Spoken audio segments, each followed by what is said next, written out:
Good evening and welcome to the Wednesday show for Omnibros Live. This is live on the air. I'm OmniDog with my fabulous co-host, Comics Guide 101's Luis. Luis, how's it going? Hey now. Hey now. Hey, how's it going, Jess? Good. Things are good. I'm always happy doing this show. Heck yeah. It's always good. This is kind of a good way to kind of get away from everything. I always enjoy doing the Wednesday show. It's fun. Right. Me too. We never know where the chat will lead us. I think last week we went on a few different tangents. We had a good show last week. I forget what tangents we went on. What did we talk about last week? We discovered last week the burger bet, remember? But we don't have the bet yet. We just have the penalty, right? Right. We have the penalty, but we have no bet. That's what we've got going so far. Right. And the loser has to eat, peanut butter and jelly burger with lettuce and tomato? Yes. Lettuce, tomato, all the fixins on it. Even mustard and ketchup? No. You don't have to do the mustard and ketchup. I think the mustard and ketchup would be just a tad bit too much. Yeah. But lettuce, tomato, onions. Oh, onions. Yeah, well, you gotta because not everybody eats their burgers with onions. Do you eat your burgers with onions? Yeah, I like grilled onions. I do too. Okay, so you got to throw in onions into there because it kind of spices it up a little bit. Otherwise, I think it'd be too easy. So yeah, and pickles. And it's got to be a live stream eating of it, right? Holy smoke! Okay. Now, are you a dill pickle kind of man or a slice? I am a dill pickle guy. I'm the same way too. I prefer dill pickle with my burger. Yeah, me too. I'm not a fan of putting pickles inside of burgers for some reason. It just doesn't appeal to me. Oh sure. Mm. Oh fuck. Yeah, I like pickled chips on my burger. Yeah, me too. Jess, kind of getting back on topic though, this is a comic book show. We talk about comics, we talk about all that good stuff. But if I were to want to, let's say, purchase comics or anything like that, where could I go? Well, at least my advice to you would be to go to instocktrades.com, where you can get up to 50% off all your collected editions. Loyalty discounts can tack on an extra 2 to 3%. Every quarter, there's going to be an Omnibros Live code for even more savings. Over $50 gets you free shipping in the United States. Excellent customer service. And how do they package things, Luis? Jess, they package your books like a newborn baby child being wrapped up in a little blanket. It is incredible. I love In Stock Trades. I've never gotten a bad deal from them. I've never gotten a bad package from them. And should your post office ding up the box, guess what? Your books will more than likely come unscathed because they package that thing like nobody's business. It's incredible what they do with it. Agreed. Totally agreed. Come to think of it, I've never gotten a damaged product from them. Not once. I don't think I have. Even when I order damaged books from them, they don't come damaged. They're like practically perfect. I don't know why they get sent back.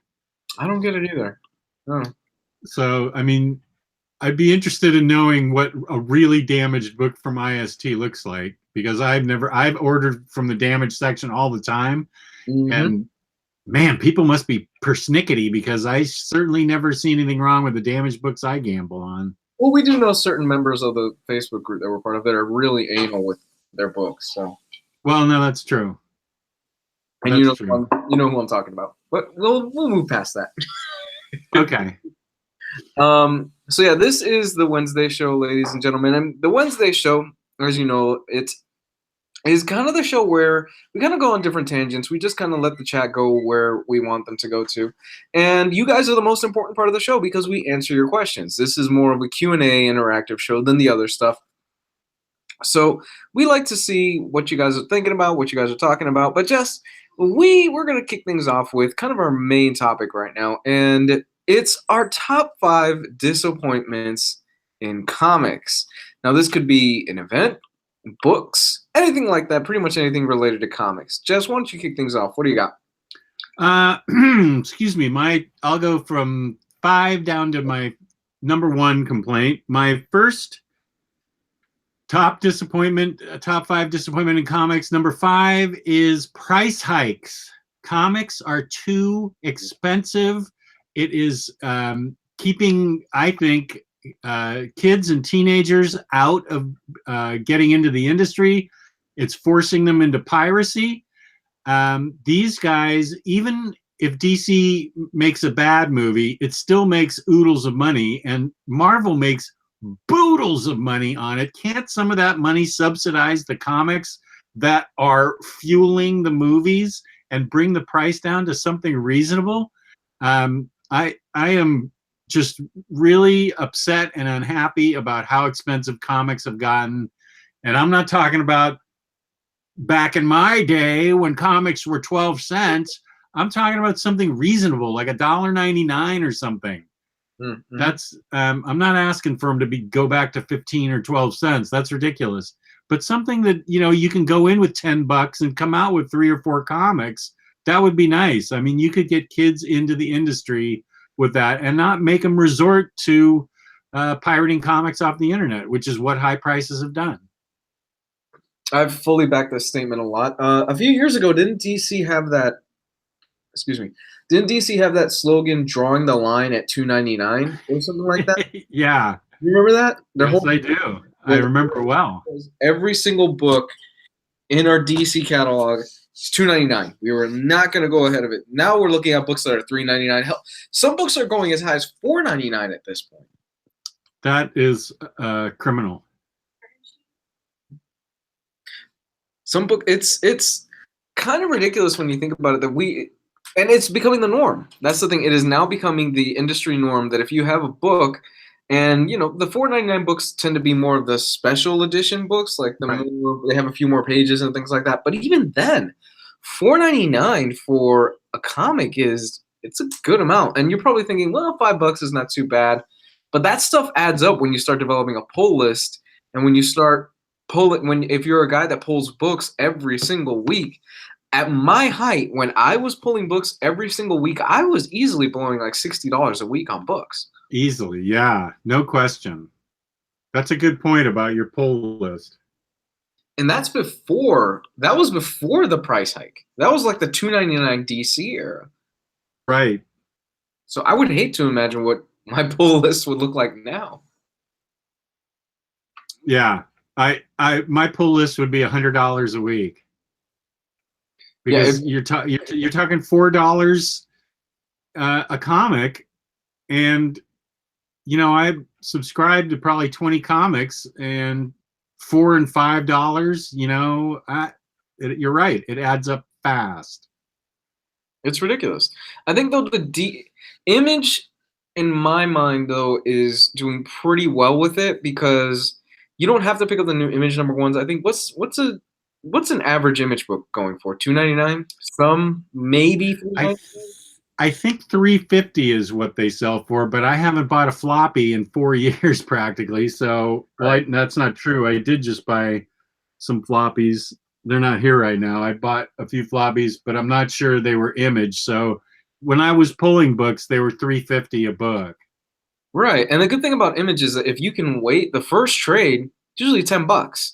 They really go over $10 for the first trade, and you know, with our lovely sponsors at IST, you're usually getting it for what, like $6-7 after the discount, somewhere in that ballpark. Yeah. So you can't go wrong with that. I think Image is the one that they really understand, and they're doing a good job with it right now. But then again, I haven't bought an like Image title like fresh because I usually get digital, but I wait the month. I could wait a month and I get a huge discount on it. So I think $2.99 is what? Okay. But for me, my number 5. Okay. Mm-hmm. So I am fully willing to accept that I am probably going to catch hell for what I'm about to say, and that's my number 5 disappointment is, drumroll please, Starman. God, I was disappointed with Starman. Oh, this broadcast is over. I've said my disappointment with Starman before. I could not get into the book. I thought it was absolutely dull, and it did nothing for me. Oh my goodness. I fell asleep 3 times trying to read the first trade. Oh my goodness! Oh Yes. my goodness! Oh I my kept goodness! trying. I just kept falling asleep. I don't think James Robinson's writing is for me. I don't know, but the art did nothing for me. The character, I just didn't care. I didn't care. I have heard once he gets off Earth, it gets a lot better though. I liked him both on Earth and off Earth, but I actually have 6 disappointments now. You're number 6. I've told you my disappointment with I Starman. know you have. I get it. It's not to everyone's taste. I get it. And I always catch a lot of flack from it because there's so many people that they genuinely really adore that book. And I really wish that, granted, it's been a few years since I tried reading it, that I found the love that everybody has found with that book. Do you think it may be a generation? I don't know. I really don't know. I don't know. I read it back. I think it came out in the 90s. That was one of my fave books back in the 90s. He was, a collector and all the collecting stuff he did, and I just thought it was really cool, his dynamic with his father. And then you get that blue alien guy, I forget, who takes him off planet, whatever. I can't remember. I haven't read it since the 90s, but I remember I liked it a lot. Yeah. But yeah, I don't know. It's just not your cup of tea. That's the way it goes. No, it really isn't. And I don't know. I mean, I've heard the villain. What's the villain in Starman? Well, it was Shade, but then he became a good guy. Yeah. I've heard Shade is really a very fascinating and multi-dimensional villain. Mm-hmm. Always wanted to delve more deeper into it. He has his own solo series, doesn't he? From multiple writers. I believe he had a 12-issue miniseries. How was that? It was good. I liked it. You liked it? Was it James Robinson? I don't think so, but I don't remember now. Excuse me. That was back when I was collecting floppies, so I'm going to say that was a few years ago. Somebody in the chat will, I'm sure, step up and correct me who wrote it. Mm-hmm. But I can't, or I could Google it. But yeah, I remember I liked it. Yeah, the Shade is a very interesting character now that he's gone to being a good guy. Huh. I like Clark Nato's response. Lewis talking about Starman is me talking about trying to read Infinity Gauntlet Omni. That's a deep omnibus. That's a big one, too. Mm-hmm. Have you ever gone through it? Infinity Gauntlet? Mm-hmm. Yeah, that was one of my first ones that I ever got. What'd you think? Were you able to get through the whole thing? It was confusing, but I got through it. I remember collecting Infinity Gauntlet, the series, back in the, gosh, it seems like the late 80s to me when Infinity Gauntlet came out. I might be wrong. Excuse me. I feel like we were living in our first house, my wife and I, and we moved out of there in 90. I feel like it was 89, but that's not the point. I enjoyed the main series, but I found the way the Omni was laid out was confusing. Oh, is it one of those cases where the main event is all together and the subsequent tie-ins are spread out throughout the entire book in different orders? Yeah, it's not in order. Ugh, I hate that. Yeah. I hated that. I hated that about Spider-Verse. The Spider-Verse Oh my. Spider-Verse. My list is up to 7 on disappointments now. Spider-Verse was a huge disappointment for such a fun event. It was a mess. I should have put that, yeah. Because I actually really liked the overall presentation of that hardcover. It looked really nice. It was put together well. But the order they had it in was such a pain in the ass, and it was such a mess to jump around that whole damn book. And not only that, they cut out key issues that led to Spider-Verse, the Spider-Gwen stuff. Yeah, Edge of Spider-Verse that she first appeared in. They cut that stuff out so you double dip on it. Yeah. So I think we can both agree that that's up there in our top 5 list as one of the big disappointments. Yeah, okay, I totally agree with that. God, I think I gave that a review. When I reviewed that, I think I gave it a pass, like originally when it came out. I believe it. Yeah, I remember my copy, which I've gotten rid of now because it's unreadable, was nothing but yellow sticky notes, just with numbers on them, where I was supposed to go next, and just flipping back and forth, going back and forth, and it still didn't make any sense to me. Now, Riley swears he just read it start to finish and was fine, but that's Riley.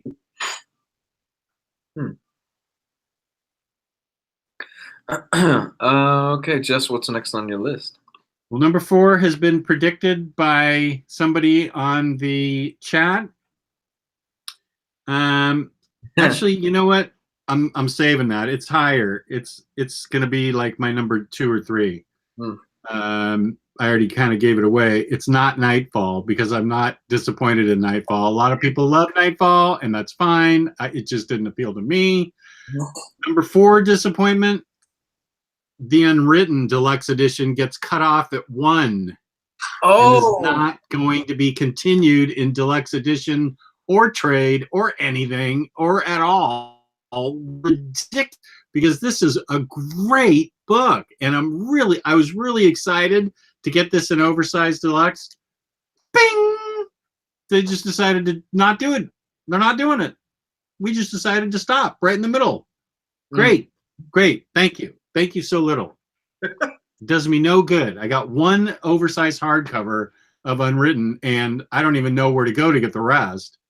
That was how it was for the irredeemable. Do you remember the premiere editions? Those the definitive edition, yeah. The definitive editions. It was like the first. Was it the first 2 came out? No, the first 1 came out, which was like issues. I can't remember 1 through 12, maybe. I had it for a while, and then the premiere editions came out, and I pitched that thing. Yeah. But they redeemed themselves by putting out premiere editions, which are nice oversized books, even though they're out of print. But I mean, how can they do that? It's a Mike Carey book with great art, and where am I supposed to go to get this book? Yeah, it's really aggravating. Are the trades out of print right now? I don't know. I'll have to look. I just that really annoys me. Now, I don't suffer from non-matching spine disorder, but I do suffer from mixed format disorder. And when when I have a deluxe that's got 1 through 12, and the trades probably have 1 through 6, and so I'm going to be double dipping and blah blah blah. I realize this is a first world problem, but this is a first world show, and this is where we complain about it. For those of you out there that have not heard of The Unwritten, I love the premise. I never read it. Oh, can you give a rundown of like what it's about real quick? Yeah, I'll read you the first part of the back. Tom Taylor has spent his entire life as a hostage to his father's literary legacy. It's like a Harry Potter type thing. Wilson Taylor's wildly successful 13-volume series chronicling the adventures of a bespectacled boy wizard named Tommy Taylor made him the most popular author on Earth and destroyed his son's future. On the day the 13th title was published, Wilson vanished, leaving young Tom alone beneath the shadows of his famous namesake. Years later, Tom is still struggling to build an identity independent of his magical doppelganger when disturbing new questions about his childhood suddenly arise. These revelations cast doubt upon his heritage, his memories, his very existence. This book kicked ass. Mm-hmm. I dig. It's an interesting premise. And right off the bat, you have me interested. I love the concept of this guy who basically his father was a famous writer and he's always been living in his shadow. And then all of a sudden he finds out, oh, these stories are kind of about me in a weird.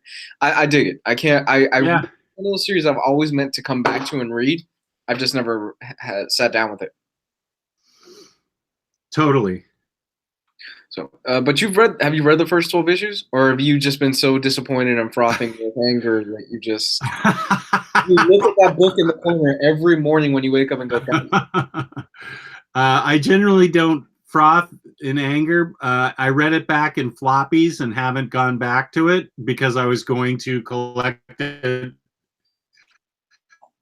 and put together some kind of trade collection now, and I hope they're not out of print because then I'd have to go searching for those, but they probably are. I don't know what's going on. It bugs me.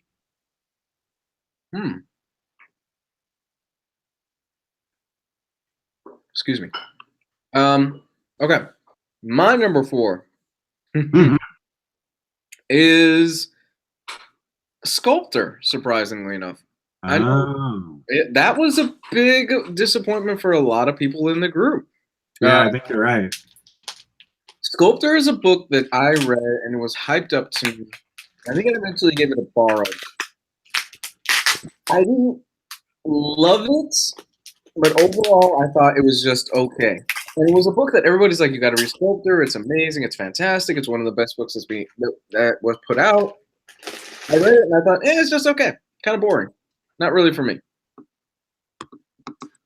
Yeah, no, I liked it, but I totally get it. It took a long while to get going, and then it had that one jaw-dropping moment, and then another jaw-dropping moment, and then the finish that made it all good for me. But I can totally see where somebody would just get bored to tears with it. I can see that. Yeah. It really takes its time to get going. It rewards you. The ending was good. Yeah. Really, really solid, and it hits you emotionally. But it's the path to get to the ending where I was like, oh, Jesus Christ, this is a bit of a slog. What are you opening? There's a question in the chat. Just does your Supergirl Omni have 2 dust jackets like Gem Mints? And the answer is no, sadly. I only got 1 dust jacket. Only 1? Gem Mint got something special. He got 2 dust jackets on his Supergirl Omni. Lucky bastard. It looks really appetizing. So go ahead, Jess. What's your next one? Wait, I did Unwritten, and what did you do? Oh, you did Sculptor. I did do Sculptor. Well, this won't surprise anybody. Neil Adams' recoloring of Batman. Ooh. I lost the Omni in the flood and decided not to rebuy it. But I happen to have a lot of the old issues that were 12 cents. See, this is what 12-cent comics looked like. Now, did you lose the omnibus in the flood, or did you step on it to get to I stepped on it to get to my good books. But this is not what these comics looked like at all. That not only are they poorly recolored, right? Everybody knows my rap on this, so I don't want to go over it too much, but they are re-inked. He went over them, or somebody from his studio went over them and re-inked them, so you're not getting the full impact of why it was such a great and groundbreaking thing his art was back in 1968. This is just a travesty of crappy proportions with bad digital coloring and inking that did not need to happen. It did not make it any better. It made it worse, and it is a super big disappointment in my life. Right. And this is not to say that every time a book gets digitally recolored, it turns out bad. Right. There's some good examples. Right. Sometimes they really knock it out of the park. Absolute Sandman is a fantastic example of them really looking at the source material, examining it, and going, we can really bring out the colors more, we can enhance the image more without destroying the original vision of the artist. And it's gorgeous. Absolute Sandman is beautifully recolored. Right. And I think we were talking on Monday about another recoloring. Oh, Watchmen got recolored, and it's really nice. Yes, it did. A Preacher, Absolute Preacher got recolored as well. And those were done right. It's a beautiful looking book. I don't collect. Absolute Preacher is one of those books that I regret selling because I had to sell it at the time. We needed a little bit of extra cash. But I do eventually want to come back one day and pick up all 3 of those volumes. Because they are beautiful. They are absolutely beautiful pieces that you could show them to your friends, just the outside of it, and they go, this is a comic book? Yeah. Just because the overall design of it is something else. And what's your third biggest disappointment? Okay. Here we go. My number 3 is, let me see, I Am a Hero. This is a manga that was recommended to me by, and I know we're not supposed to talk about manga with Jess. You can, it's fine. You can talk about it. Just tune out for the next 5 minutes. You can put headphones on, go listen to music or something. This is a manga that's been recommended to me by a lot of fans, and a lot of people say you should try I Am a Hero. I read the first volume. The art is good, but what it is boring as shit. It's a zombie story that takes almost the entire fucking book to get to the fucking zombies. It's boring. I'm sorry. I didn't care that the main character is an asshole. I didn't care about anybody in the story. It was just boring. I'm like, where are the zombies? Get to the fucking zombies. And they never got to the real zombies. And I thought, okay, eventually they'll get to the zombies. And when they do, it's effective. But you got to slog through so much shit. It's so boring. God, I fell asleep so many times reading it.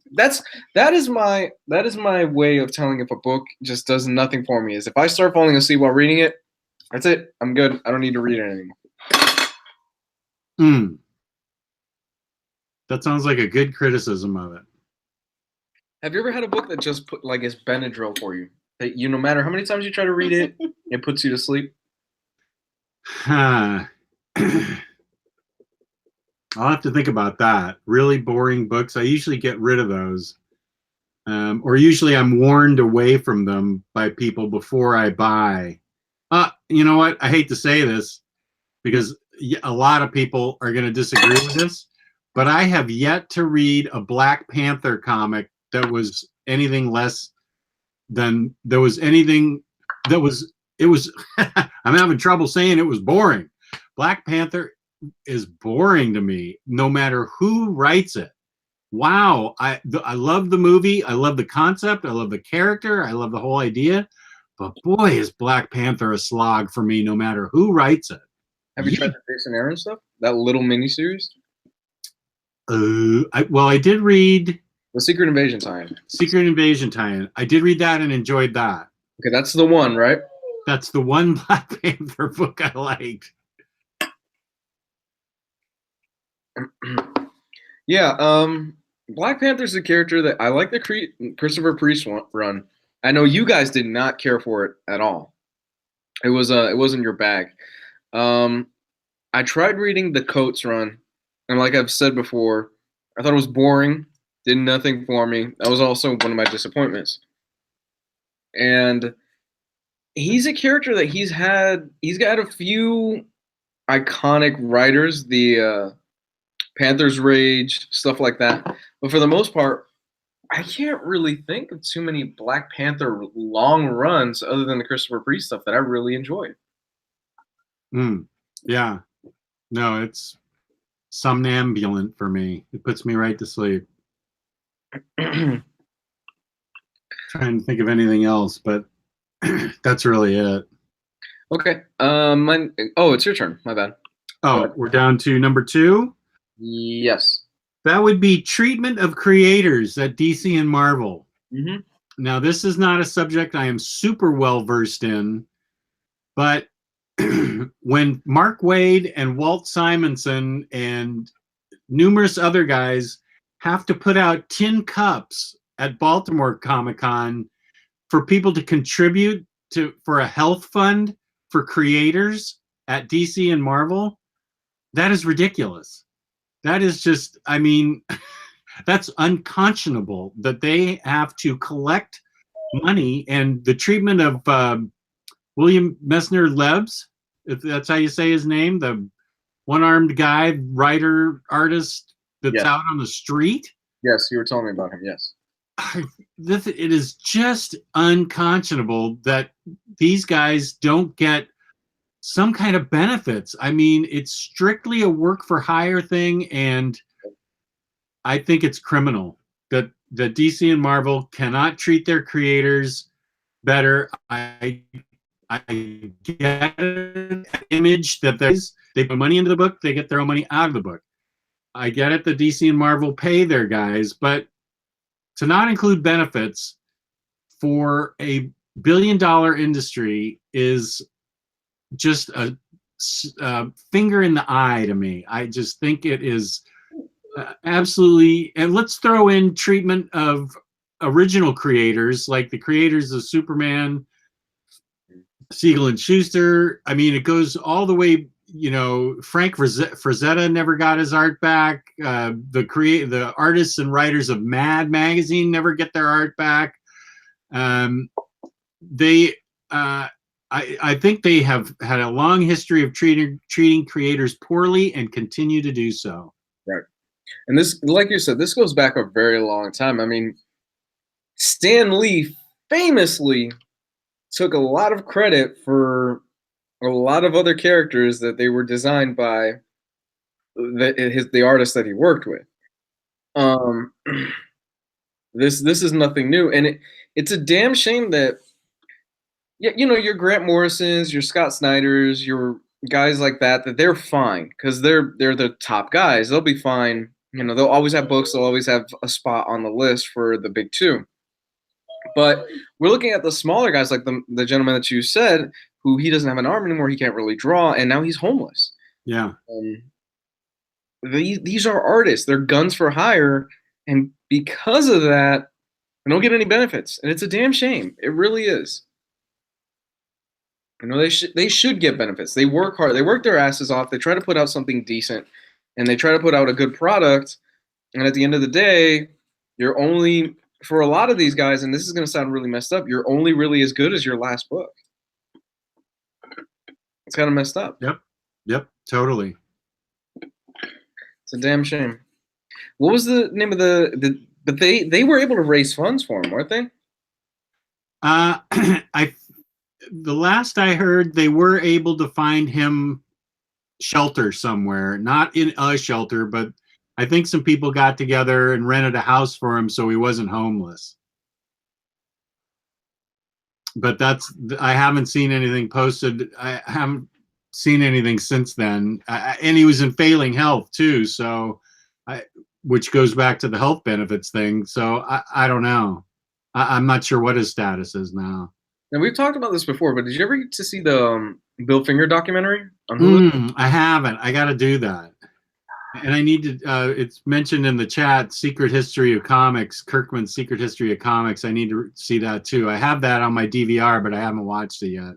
Dude, I watched it, and at the end of my I was just mad. It's a documentary that takes you through a roller coaster of emotions. It's really well done. And it really gets into the nitty gritty of what exactly happened with Bill Finger and the creation of arguably the most iconic comic book character of all time, Batman. It's brilliant, but I'm telling you right now, bring some tissues because at the end, you'll be in tears. It's that good. He got fucked over so bad. Okay, my number one pick for biggest disappointment. Wait, are we on 2 or 1? I just know. did 2. You got only got 1 left? Oh no, I've got 2 left. Okay, my mistake. Maybe can you? My number 2 is Civil War II. What got Riley drunk? What got Riley drunk that day that was so bad that we drove him a drink on this live stream, but gave us one of our most hilarious segments we've ever had. You want to talk about everything wrong with comics, and you know, I love 2000 Bendis. I haven't read his Superman stuff, so we'll see how that goes. Everything that could go wrong with Civil War II pretty much did. An inconsistent plot, a horrible release schedule, the art at times is a bit The fact that She-Hulk, for some reason, was put into a goddamn coma or was killed off by a rocket? She-Hulk getting hurt by a rocket. Makes no damn sense. Civil War II it was bloated. It was just made as a cash grab for the Civil War movie that was coming out. It was pretty much everything that was wrong with comics.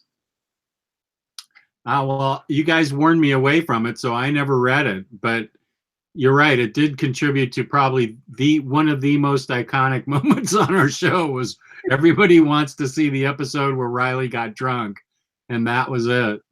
I don't even think that was the topic that night. He just went into it. I can't even remember what the topic was that night. The chat probably does, but the topic was something completely different, and he just went and started pouring Knob Creek or something into his glass and just went all out on it. It was awesome. Oh man, that was good stuff. But yeah, Civil War II is my number 2 pick. Okay. I think it was at the point where Bendis was just like, you know what, I'm kind of done here at Marvel. I really don't want to do this anymore. I want to get out of this. And you could kind of see his writing just didn't have the heart in it that it used to. Jess? Number 1 on my list of disappointing things regarding comics is negativity on the internet. I am all about positivity. I believe you put out positive actions, you get positive rewards. You act positively, positive things happen to you. Yes. Why do bad things happen to good people? I don't know. Somebody wrote a book called that. I don't know. Bad things happen to me all the time. I'm just saying, if you have a positive attitude, things are more likely to go your way in the United States. This is not a discussion for the third world. I'm sorry. But I'm talking about here. And this negativity on the internet, I don't buy into it. I don't read it. I don't subscribe to it. I'm going to do a video on it. I'm staying positive and focusing on the positive things. I'm going to do that probably tomorrow. But I just can't stand negativity. I'm really negative about negativity. I just don't get it when it's so easy to be positive, because we are living. I'm not trying to be a gatekeeper here. I've been reading for 53 years, though, and I can tell you right now, we are living in the golden age of comics. There are so many choices of good comics, so many things. DC, Marvel, Image, IDW, Boom, whatever, Aftershock, Black Mask, pick a publisher, and they've got good stuff coming out. And for somebody to get all wound up because Iron Man isn't Iron Man for 2 years, or Wolverine's dead for 2 years. How dare you? And they actually try and reinvigorate something and make it interesting. That's part of the deal. I mean, having lived through all this, comics get refreshed every 7 years or so. Omar says it all the time. It's a 7-year, or maybe it's you. Somebody has always said it's like a 7-year cycle where comics get refreshed to keep them interesting. Do I still want Lex Luthor, the bald, mad scientist trying to kill Superman with kryptonite from 1965? That's not interesting. It was interesting when I was 6 years old, but it's not interesting now. Now they've changed him into, I don't know what he is now. Because I'm behind in the trades. But where I am in Superman in Action is he's like a Metropolis protector, and fine. Who cares? It's interesting. That's all I care about. Make the comic interesting and fun. You've got all new Wolverine, a great comic with little mini Wolverine clone Gabby, who has all the best lines in the book, is super funny, is super exciting and interesting. It made me like Dokken for the first time. I don't know. Give it a rest. Relax. Enjoy your comic books. They're fun. They are comic books. This is not like we're rewriting the Declaration of Independence or denying you your Bill of Rights. The freaking comic books. Read them. Enjoy them. If you don't like it, move on. And here. I agree 110% with every single word you said. We are living in a time where we have a little bit of too many good comics, where it's impossible to read every single thing that's coming. I can't keep up with everything that's coming out that I want to read. It's ridiculous. I don't have the time or the budget. You know, and the thing is, we do this show, and we probably read a little bit more than your average reader just because we have to kind of keep up with what's going on and things like that. I can't even imagine somebody that's just getting into the industry, so many great books and so many great it might be even a little bit overwhelming with how much great stuff that there is to read at this point. Oh, I have a crazy backlog, and excuse me, I blame myself for that, but even this week on IST, hardly anything came out, but I still got stuff. I still got a few books because there's still interesting stuff coming out. I've got a huge backlog that quite frankly, I doubt I'm going to get through in the next 30 years. So I'm going to be dead before I get through these books. There are so many. I mean, just the addition of Image, throw in the addition to Image, which made DC and Marvel up their game to get creative, get creators that were interesting, get writers and artists that were interesting. I mean, I give credit to Image for that, and Image is not the Image of the 90s at all. No. I mean, they are putting out too much. Jimmy Owens told me to read Copperhead. Wait, was Copperhead put out by Image? Yeah, I think it was. Yeah, he told me to read Copperhead, so I read it yesterday, and God, what a great series. And that series didn't exist 15, 20 years ago, and there's multiple books that are out there. I mean, you're right, there's too much out there, and that's why I think we're living in the golden age, because you can come in my library and randomly stick your hand in a shelf with your eyes closed and pull out a good book. That was not the case 20 years ago. Exactly. And I think that the fact of the matter is, you have a certain group of comic book readers that they are stuck in that mentality of that 1970s, 1960s, that golden age of comics where they refuse to grow with the times.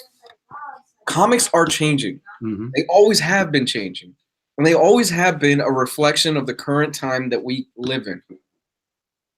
The fact that we are becoming more of a mixed culture, mixed society, that's just being reflected more in our comic books. That's what it is. They have always been a reflection of the time. Always.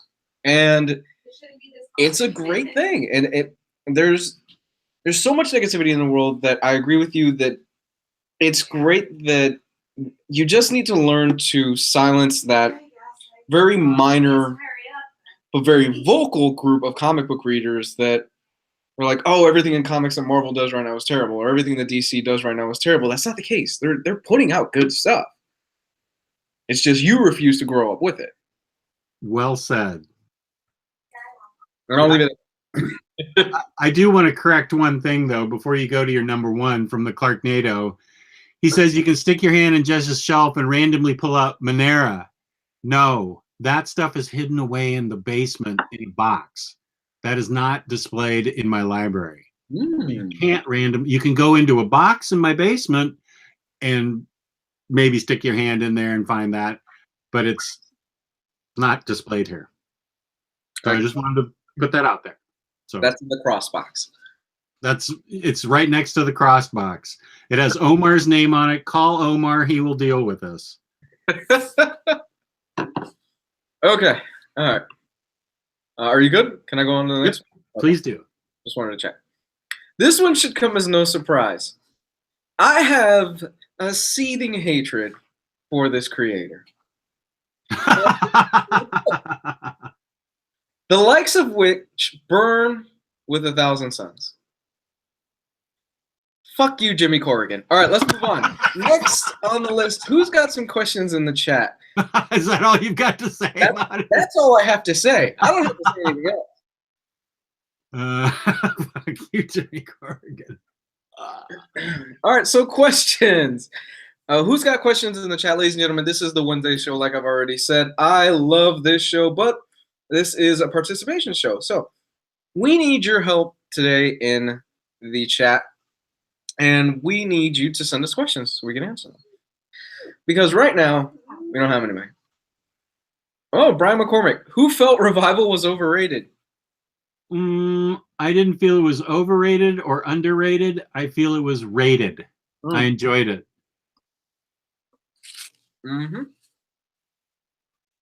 Here's one for you. Thoughts on Grant Morrison's Batman Omnibus? It's not going to be for everybody. You have to have, oh gosh, what was it? It leads into Final Crisis, right? But it starts. It's kind of complicated. I can't wait for it because I know the backstory that leads into it. So it's not going to be for everybody. You're going to need to do some homework, I'm afraid. Wikipedia is your friend on this Grant Morrison Batman because you're going to want to know what leads up to it and then what it leads into because it's very specific. This isn't just a bunch of Batman stories. There's a theme running through Morrison's before Batman and through Batman, and so you do need to kind of know what you're getting into. Would you say the more you put into the Grant Morrison Batman series, the more you get out? Yeah, that is a good way of putting it. So a little bit of homework would probably help you, and not homework, but a little bit of research would definitely help you. Here's a good question. Jesse Saywa, do you like Jane's Addiction, Jess? Ooh. Not only do I like Jane's Addiction, but on Ritual de lo Habitual, Then She Did, song number 7, is probably my most played song ever next to Kashmir by Led Zeppelin. So yes, I love Jane's Addiction. I didn't know you're that big of a fan of him. I'm a fan of him, but I worship that song. That song just is a soaring, brilliant piece of music, I think. In my opinion. It's just my opinion. Hey, nothing wrong with that, man. Well, the chat is really live tonight. I like this. Good job, guys. Let me see. The Clark. Oh, you're right. It is live. The Clark NATO. How do you feel about Garth Ennis and why is Brandon right? I don't have a moral center. I can't answer that. Let's see. Just as my best friend. It's a one-way thing, though. Martin Goulin. If tomorrow you could write a comic for 6 issues, would you write an established character or do your own creator-owned project? That's interesting. That is interesting. I actually have a Ghost Rider story that I would actually like to do someday. Really? That's cool. Out of all the characters out there, I would really like a crack at a 6-issue series of Ghost Rider. I don't. That is really interesting. I have had no aspirations to be a comic book writer or illustrator, so I really haven't. People ask that a lot, and I never really have the best answer for it. I'll tell you, I would like to know, this may have been explored already, and I just haven't read it because I'm more of a DC guy, and I'm catching up as I go along on Marvel. Mm-hmm. But I'd really like to know more about Gamora and Nebula, like growing up and things like that. So if I could write it, unless it's already been written and I just don't know about it, somebody in the chat can correct me. And it may have something to do with the fact that I'm staring at their action figures right now, but I would like to know more about what it was like growing up on Titan with Thanos as a dad. That would be interesting. I don't think Thanos gave too many hugs. I don't think so either. Although he did shed a tear. Yeah. Now, you saw a movie today, didn't you? I did see a movie today, and I loved it. What did you think? And what was the movie? I loved it, and you were totally right about the credits. I told you. End credits. We waited. We thought there was going to be more. I'll tell you right now, for Deadpool 2, don't stay to the very end because there's nothing there at the very end. Mm-hmm.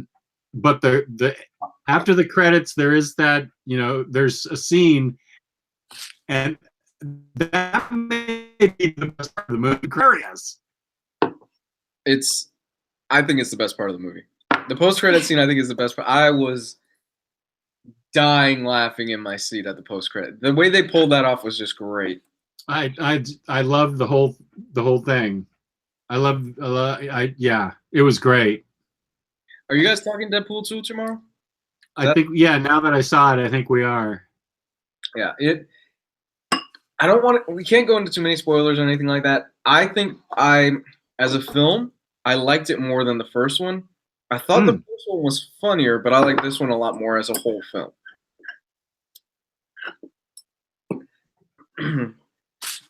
I liked them both. You know, my movie buddy and I were talking about it on the way back. Excuse me. And we were trying to compare the two films, and they just seemed so different to us that we decided we liked them both evenly. Mm-hmm. We loved them. She was really, I mean, that was an R-rated film when it came out, and she was really taken aback by how bloody it was. And of course, I loved it. But she was like at it. But the more she thought about it, the more she loved it. This is the first one, so she knew what to expect in this one.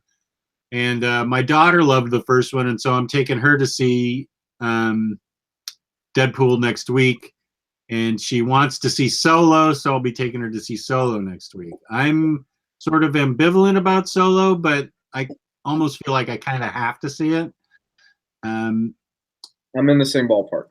Yeah, but I loved. What can I say about Deadpool 2 that won't ruin it? I loved the team that formed. I love the team. I love the first team that formed. And I didn't pick up on the fact, this isn't going to spoil anything for anybody, because you if you haven't seen it yet, you've really got to pay close attention. But Brad Pitt makes a cameo in this thing, mm-hmm. and it's really, really fast. You have got to pay attention to when it happens. It's hilarious, though. Yeah, it's a blink in you miss it moment. Absolutely. My girl, after it happened, I go, "Was that Brad Pitt?" That's what I said to my movie, but I said, "What? Was that Brad Pitt?" Yeah, it's really a blink and you miss it moment. The legs. We can't really talk spoilers, but legs. Yeah, legs. That was very hilarious. I was dying laughing in my seat.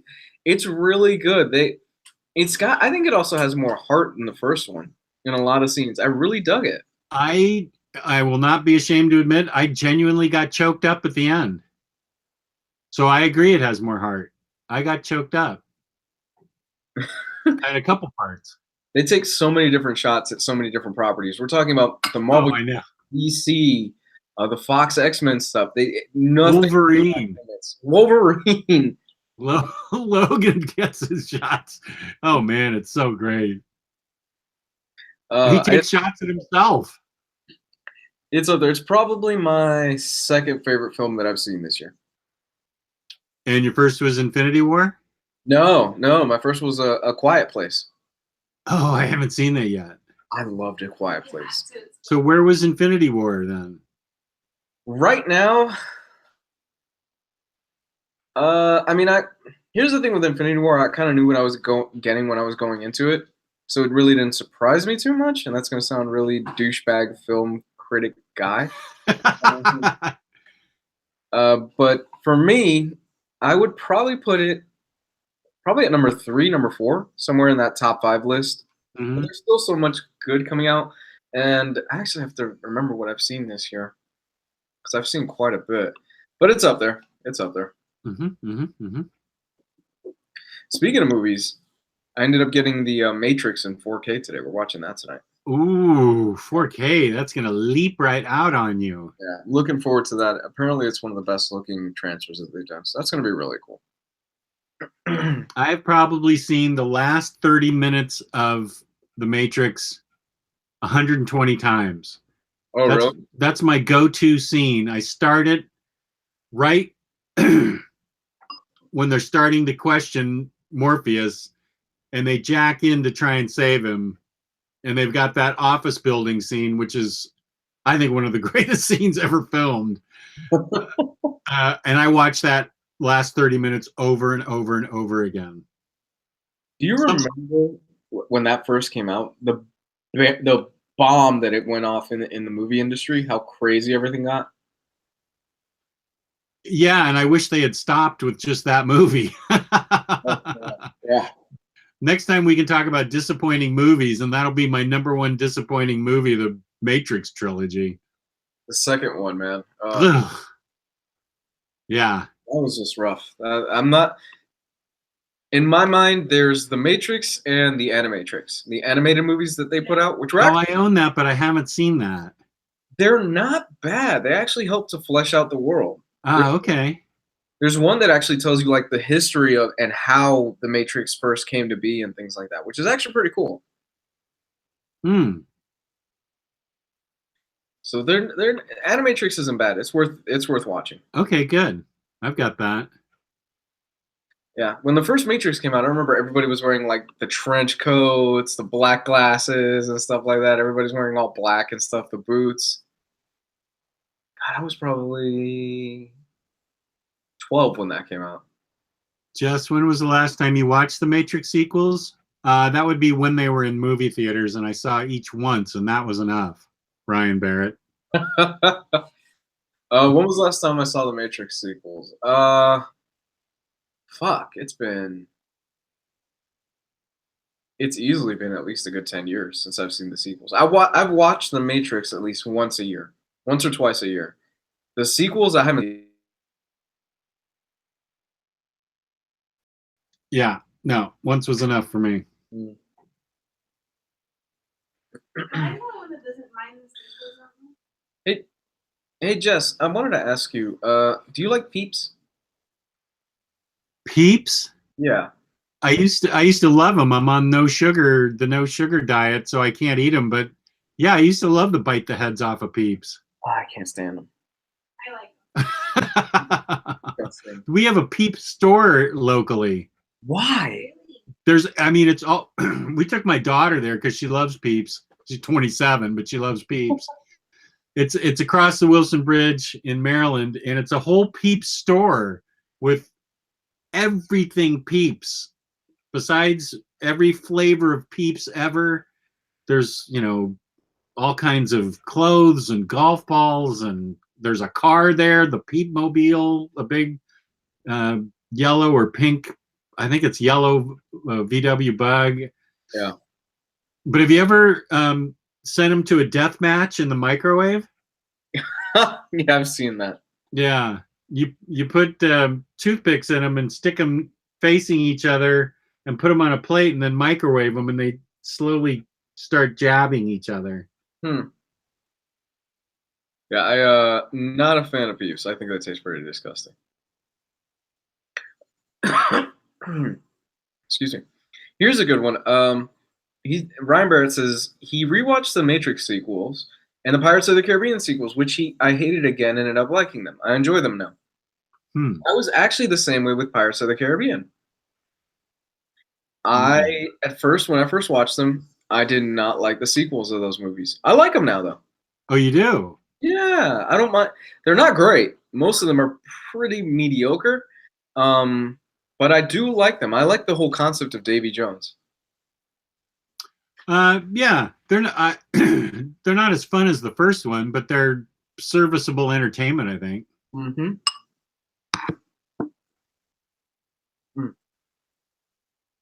I think their biggest sin is that they use Jack Sparrow way too much. Yeah, I agree with that. He was just in it enough in the first one to be entertaining and to be, charismatic, and you really like the character. The second and third one, I was just getting fucking tired of him. I think the more Yeah. You would think the more the better. You love Johnny Depp. Yeah, of course. You love Johnny Depp. Oh, well, yeah, sure. I think I mean, he's a good-looking guy. he's most attractive as Okay. Jackson. I hate marshmallows. I'll give Peeps a miss. Rob, you're not really missing anything. On the subject, which comics were you unimpressed with initially but have grown to appreciate more? Oh, that happened to me today. Section of Lady Sif, which I'd been meaning to read for a long time, and I was really unimpressed with it, and it started to grow on me. and I reread it, and I loved it. So that happened to me today. It struck me as unimpressive at first, but I got what was going on as I went along, and so I reread the part that I was unimpressed with, and I really dug it. That's good. You know what? I'm gonna go with Jimmy Corrigan. no. Fuck Jimmy Corrigan. I hate that book. What? I'm pretty sure one of these days I'm gonna meet the creator of Jimmy Corrigan. He's just gonna look me in the eyes and go, "Fuck you," and just walk away. And he was totally in the right. I'll be like, "Yeah, okay."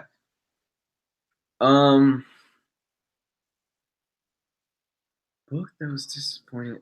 Ooh, okay. Prophet, not the Rob Liefeld one. The rebooted The Brandon Graham one? Brandon Graham one. Yes, I didn't care for it upon initial release, and I was reading it in floppies, and then I got the trades, and I love Prophet.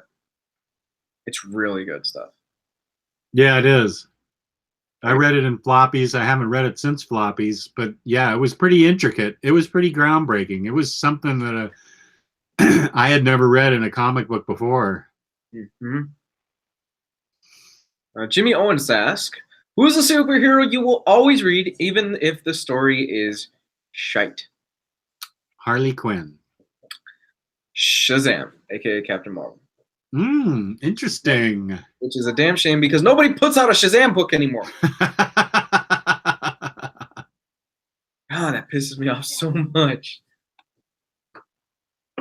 I just want a Shazam book. I want a Shazam book with a competent writer. Yeah. That's not much to ask.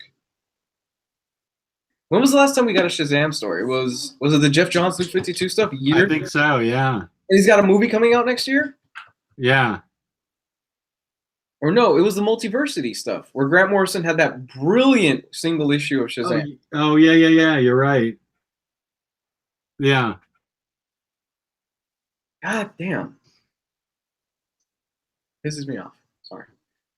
Shazam. Shazam, and I have another one off the top of my head. I will always read. I was gonna say Hellboy, but it's like that's Mike's baby. He doesn't put out anything bad. Yeah. He's so protective of the character. I'm pretty picky on my Superman and Batman. I'm not going to read a bad one of those, even though I'm a huge fan of both. I'm just not going to read a bad book. But anything with Harley in it, I mean, that's obvious. Everybody figured that out. Yeah, but you've been lucky. You've had a really good run of Harley Quinn books lately. Yeah, I really have. The Jimmy Palmiotti stuff has been fantastic. Yeah.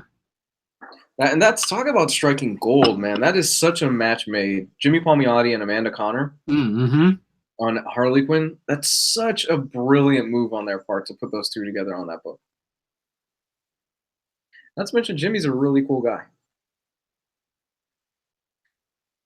I met him once at a con. Really nice guy. Silver Surfer, a lot of different entries. Etrigan doesn't get enough love. Rest in peace, Demon Knights. Swamp Thing or Dead Man. Yeah, I like almost everything I've ever read about Swamp Thing. And I have it all that's been collected anyway. Omnipool, they will be at MegaCon. Yes, and so will I. I'll be at MegaCon all 4 days starting tomorrow. So if you see me there tomorrow, say hi. And introduce him to the writer of Jimmy Corrigan. You can be my Yukio to my Deadpool. Yukio, hi Wade. Yeah, okay. If anybody recognizes me tomorrow or anytime this weekend at MegaCon, just go, hi Yukio, and I will almost guarantee I will respond back with, hi Wade.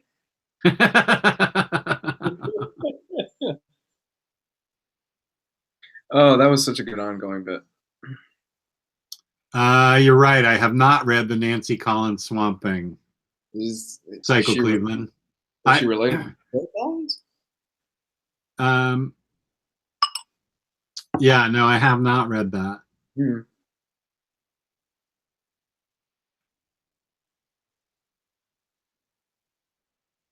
Some people, a lot of Silver Surfer love.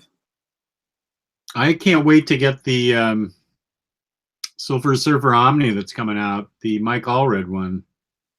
Oh man, yeah, yeah. With the Dan Slott stuff, Yeah, exactly. that's a good stuff, man. Yeah, I really can't wait for that. Oh dear, Nancy Collins Swamp Thing is garbage in all caps. That's some strong emotions coming off of that keyboard, man.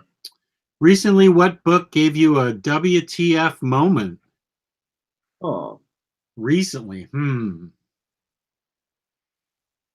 don't know. Not off the top of my head. My biggest WTF moment ever in comics was Brian Azzarello's Batman in Flashpoint. Oh God, you're breaking my heart every time you tell me that. Oh my God, that's hard. That's hard stuff. No, you don't like the other thing he wrote, the thing about death in the city or whatever it was. Oh, okay. Not Flashpoint. Flashpoint was great. His Batman Yeah. in Flashpoint was fantastic. Yeah. I know what you're talking about that you hate. Yeah, I get it. Ugh. For me, it takes a lot. Okay. Batman the White Knight and how they handle Harley Quinn Ooh, now I'm intrigued. and what Sean Murphy introduces as far as the concept of Harley Quinn and who she is. It's really interesting stuff. Cool. I gotta I finish that. can't wait to get that. I'm only 3 issues in. I gotta really finish that. Is it 6 issues or how many issues is it? It's an 8-issue series. 8 issues. Okay. I'm almost halfway done. I just have to sit down and actually read it.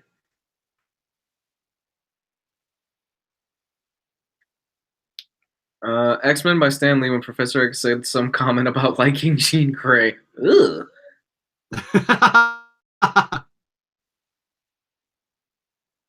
Oof. Stan Lee's Daredevil when Daredevil pretended to have a twin brother and wore goofy sunglasses.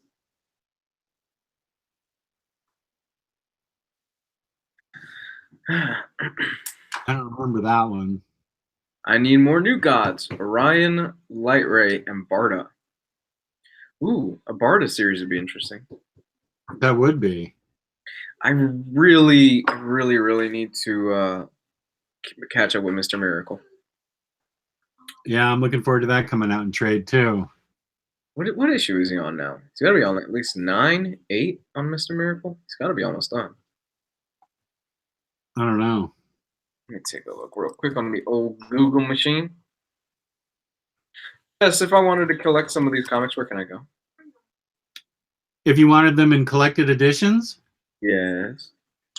I would go to InStockTrades.com where they have collected editions up to 50% off, loyalty discounts that tack on 2 to 3%, quarterly discounts featuring Omnibroslive,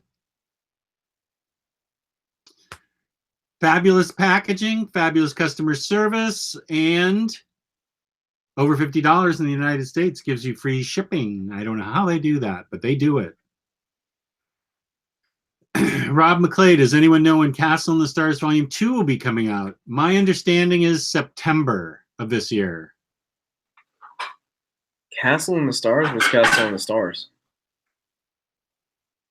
Castle in the Stars? Mm-hmm. Yeah, Volume 2. Volume 1 is what I read last year and was so great. What is it? I've never heard of it. Oh my God. Where is it? Where do I have it? Where have I put it? It's actually it's a kind of a taller book, so where would I put it? It's also like a French Canadian writer. Where the hell is Castle in the Sky? Did you say French Canadian? I think that it's up to volume 5 in French, so maybe it's a French book. Oh, then I have no interest. No, no, no. It's great. It's really great. I'm kidding. I only read American. Where in the world did I put that? Gosh darn it. That is a crime. I should be rereading that right now. Jules Verne style adventure story. You have me interested, sir. Yeah, that's a great way to describe it, Rob. Yeah, it's really cool. But my Hickman-a-thon starts this weekend because freaking Memorial Day is already here. So I'm starting Secret Warriors this weekend. The Hickthon starts this weekend. Yeah. Are you excited? Yeah, I am. I know nothing about any of the Hickman Marvel stuff really. And I'm going to jam it all in my head in one thing. I mean, it's a summer read, so I don't have to read it. It's a summer read, so I'm just going to take the whole summer to read it. But I guess it's Secret Warriors, Fantastic Four, Hickvengers, and then I believe there's some Ultimate comics in there too that I need to read. So that's a lot of Omnis for me to read. Plus the second Hickvengers Omni's coming out. So that's going to be a lot. That I'm looking at that Hickvengers book, and that is a thick book. Yeah, dude, it's good. You're gonna be really tired of Hickman by the time you have nothing to do with that guy by the time you're done.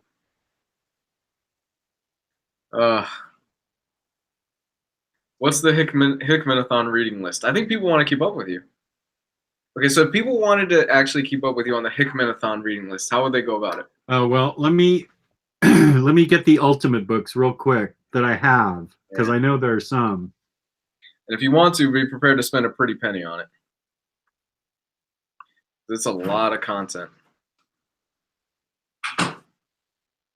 Chitty Chitty Bang Bang meets Tintin Goes to the Moon. Sir, you have me completely intrigued. You know, I've never seen Chitty Chitty Bang Bang?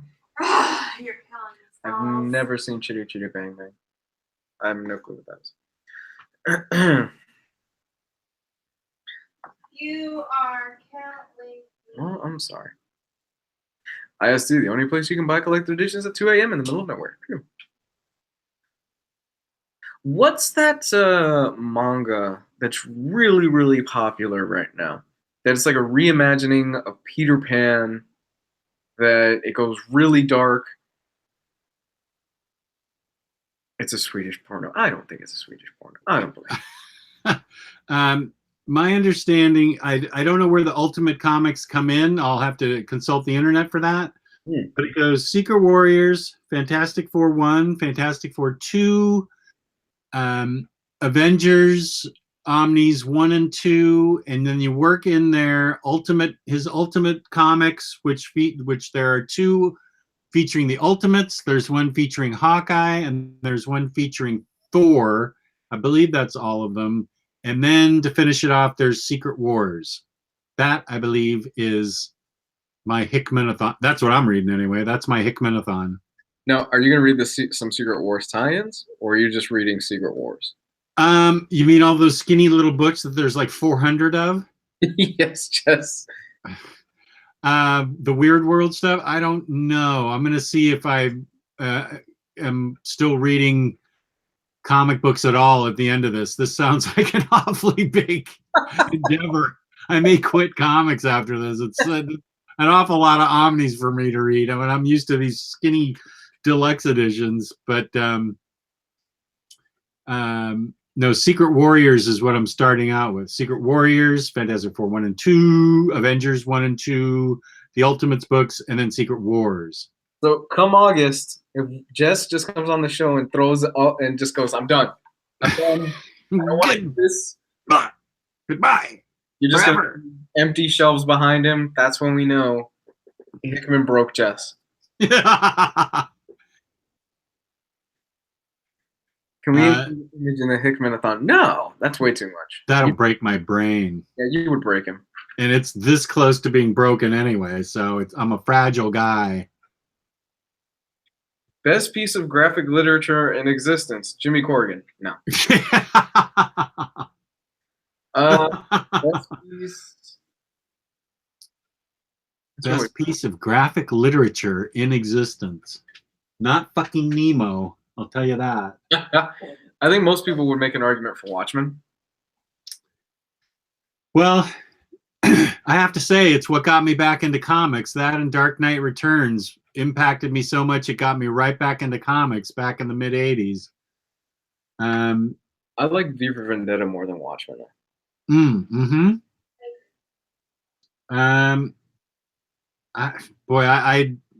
gonna have to stick with Watchmen. Oh boy, somebody's throwing in Sandman too. Asterios Polyp, that was good. Oh, you're right. Sandman. Hugo Rios says, I forgot Shield Architects of Forever and the Human Machine that's coming out. Thank you, Hugo. Yeah, I got those are Hickman books too that are interwoven in there. You know so what? I got to read those too. I take back Watchmen, and I will definitely say Sandman. Sandman is brilliant. Okay, that was ultimately incredibly groundbreaking. Yeah, but I'm going to stick with Watchmen because that's what turned me around and got me back into comics. God, Sandman was fucking amazing. I forgot how good that is. The Ramadan issues. Yeah. God. And go ahead. How he's able to tie everything together at the end of the 75 issue run of Sandman is just as I'm just envious of him. Honestly, you know, if you ever try to write something and then you read Sandman, you just like want to quit because you're like, I will never be educated, as well read, or as astute of a writer as one issue of this damn series. Sandman is so good. Yeah, All-Star Superman is brilliant. Contract with God is arguably the first graphic novel. Or I know Will Eisner is the creator of the first graphic novel in reality. So,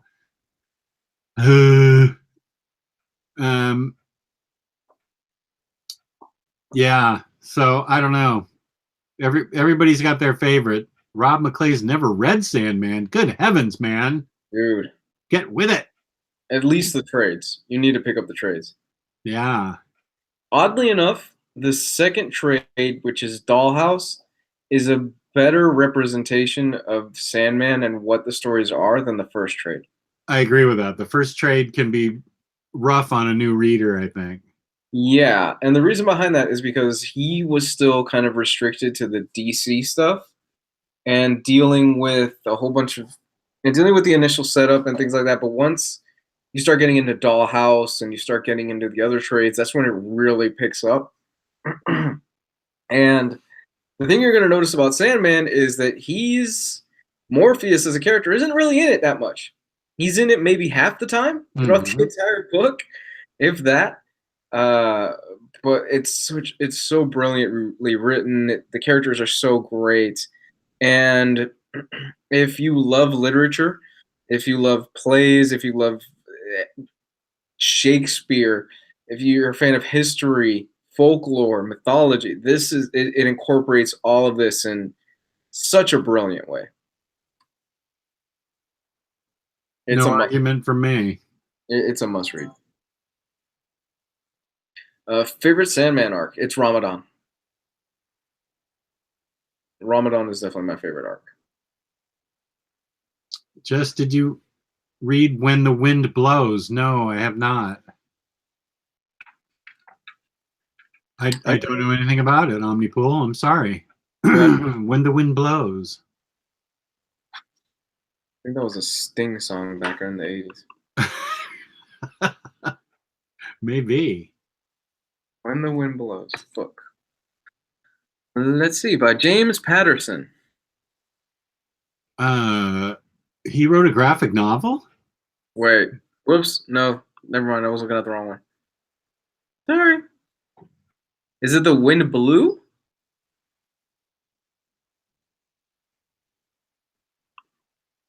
Am I looking at the wrong thing? Yeah, James Patterson's a novelist. Oh, here we go. I was looking at the wrong thing. When the Wind Blows is a 1982 graphic novel by British artist. Well, I guess that means you're not reading it, Jess. Oh, interesting. That shows a nuclear attack on Britain by the Soviet Union from the viewpoint of a retired couple, Jim and Hilda Blogs. The book was later made into an anime. This sounds interesting.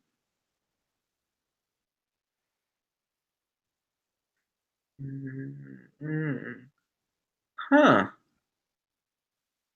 The book was made into an animated film directed by Jimmy Murakami in 1986. This is intriguing. The book follows the story of the Blogs, characters previously seen in the book Gentleman Jim. One afternoon, the couple hears a message on the radio about an outbreak of hostiles. In 3 days' time, Jim immediately starts construction on a fallout shelter, in accordance with the government-issued Protector and Survivor brochure. While the two reminisce about the Second World War. Okay, I don't want to read anymore. This sounds really good. There was Kemi Jacob brings up a good point. I think everyone is forgetting Bomb Queen in this best graphic literature discussion. Bomb Queen's awesome. I need to read more of it. I've only read a little bit. Oh, Caldwell Comics, I'm so sorry. I haven't started Herbie yet. I know I need to. I should do it before. I know. I suck. There's so much, like I was yelling about. Our new Lord and Savior is disappointed in you, Jess. You think I'm playing? I'm going to start the Church of Herbie, and I'm going to get attacked for it. Anybody want to know this on the chat? Come on. We can start the Church of Herbie. All we have to do is wear plungers and meet up. And suck on super hard lollipops. There you go. Jess, you could be the deacon. I love the Flintstones, how they were always trying to there was always a new flavor of the week that they were worshiping in the Flintstones. They were always moving to a new flavor of the week in worship. Yeah, that was oh god. Yeah. That was such a brilliantly written series. I need to finish it. I still haven't finished it. It was brilliant. I gotta read the last 6 issues. I read the first trade and I never went back to it. I have to. It's fantastic. Ooh, yeah, Midsummer Night's Dream and Sandman. That was great.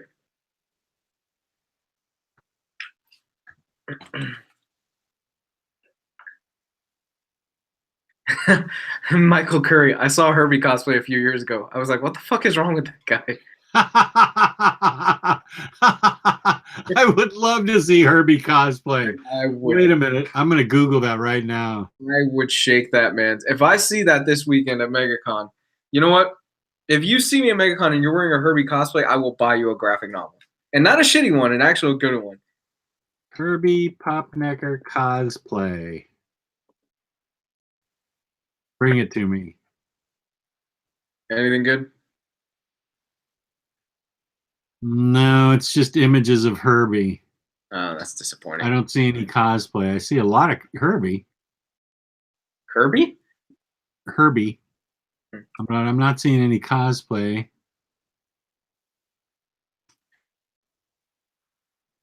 No Fat Fury. That's disappointing. Hold on, let me show my girl. Baby, come here. What? There's some good Harley Quinn, but that doesn't have anything to do with Herbie. This is what I want to go dressed up as to MegaCon next year. Do it. Yeah, you would I like can get you those sumo things. I don't think anybody would know who I am. You might be surprised. Wasn't Lindsay Lohan in Herbie? What?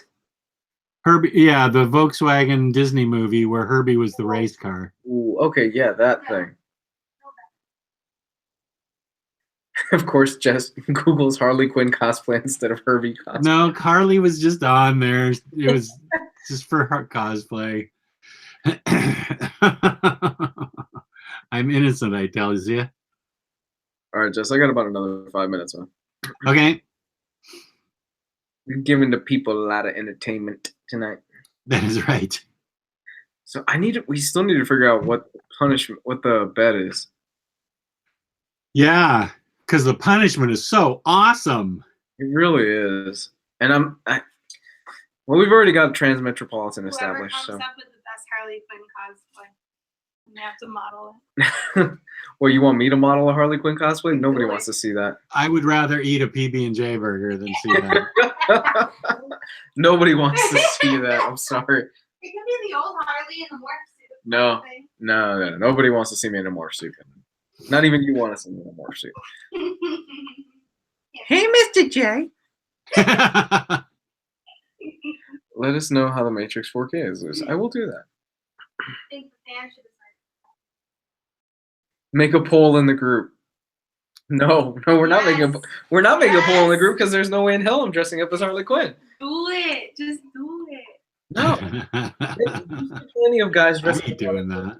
Jess, you see plenty of guys dressed up as Harley Quinn at conventions, and it's just. Oh, you have to wash your eyes out, and it still won't go away. That's Joker. And it's not like they're slim. We're talking about big guys. Like, Oh, and they're hairy. yeah. Sit. Make a poll. Wow, this is Make a poll about what though? About if Luis should dress as Harley Quinn, Why do you guys want to see me in drag? or what the bet should be. Why do you guys want to see me in drag? Yeah, really. What's going on in the chat?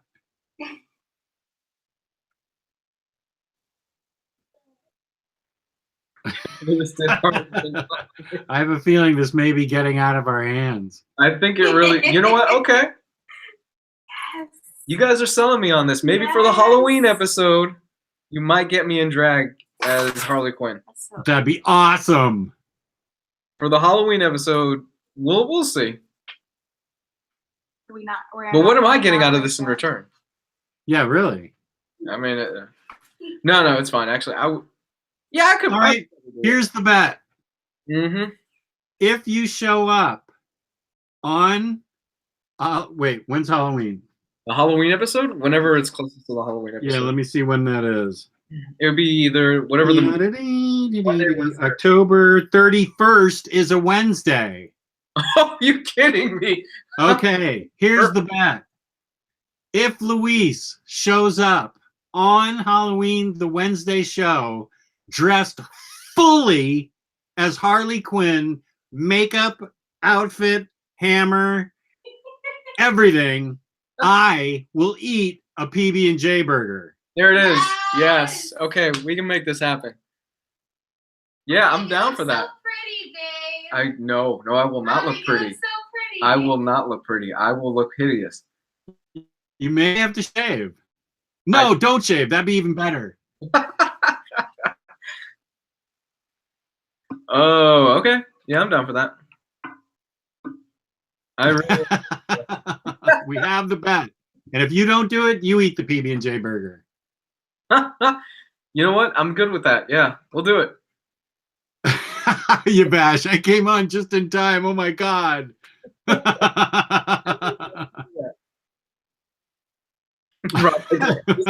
Poor Rob.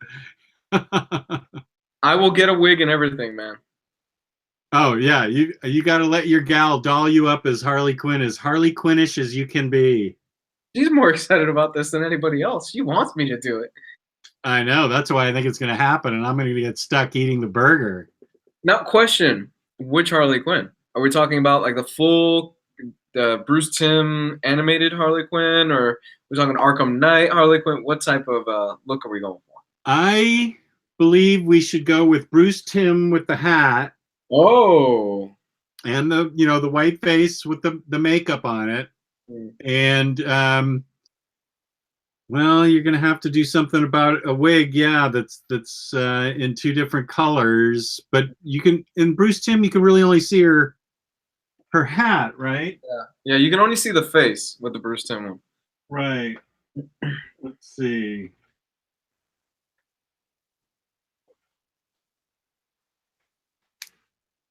That. Yeah. Is that the one? Yeah. Okay. Yeah, we could do something like that. It's gotta have the outfit. Yeah. Well, Harley Quinn. Let's look on eBay real quick. Harley Quinn costume. Or do you want the Suicide Squad one? That's a good one too, but I like the hat idea the best because that looks Harley Quinnish, more Harley Quinnish to me. Is wearing the hat and everything. You don't have to go buy a pop gun, but I love the idea of the cuffs and the collar and the makeup and the mask. And I'm not dressing up as the Joker. I can promise you that. This bet is Luis dressing up as Harley Quinn. Mr. Girl should dress up like a Joker if you're gonna be Harley. Hey, don't hate me because I'm beautiful, guys, in the chat, okay? Rob McClay, there is nothing good about this bet. Nothing. Damn,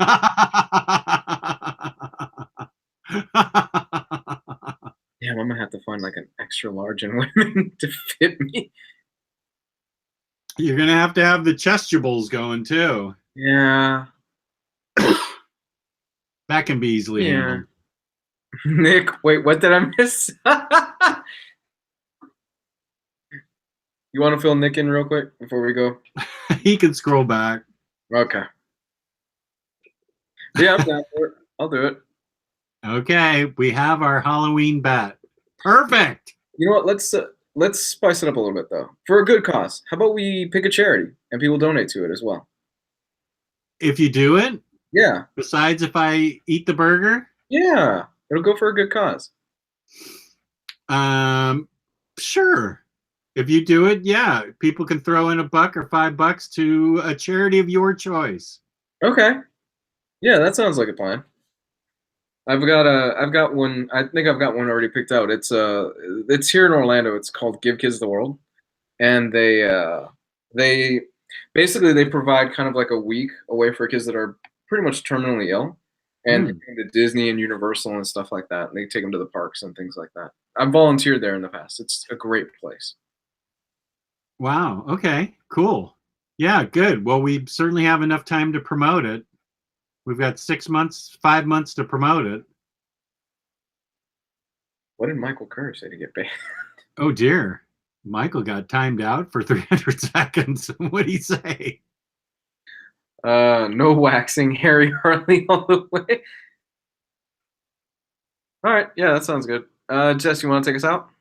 Yeah, sure. We've already given 2 promos to the fabulous InStockTrades.com, but Luis, where can they find you on the internet when you're not dressing up as Harley Quinn? Near Mint Condition has a question. Where the hell is the best looking OmniBro? He's in the chat. You can find me at Comics Guide 101 on Facebook, Twitter, all that good stuff. Jess, what about you?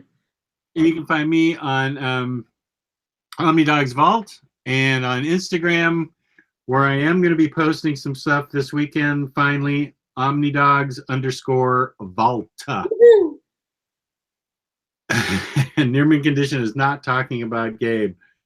Well, we're going to have to leave before Mike Curry comes back. He's been put in internet jail. I wish I knew why. Yes, Nick Munoz is the law. Good heavens. Okay, everybody, the chat was great tonight. I laughed a lot, so this was a blast. Rob McClay is in for the charity idea, so that makes it even better.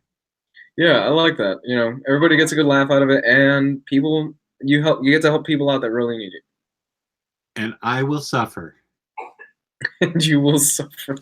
We're pretty far away, so we gotta remember about it too. I don't think anybody's gonna let us forget. Remember, your gal's gonna help you remember. She's planning it right now. Yeah, so I know you were downstairs, but we agreed that I'll do it, but they have to give a little bit of money to charity, and we could give Kids the World. Oh, okay. You should actually volunteer this year. All right, but I'm ready to go. Have a good night, everybody. Okay, everybody. Peace and love. Peace and love.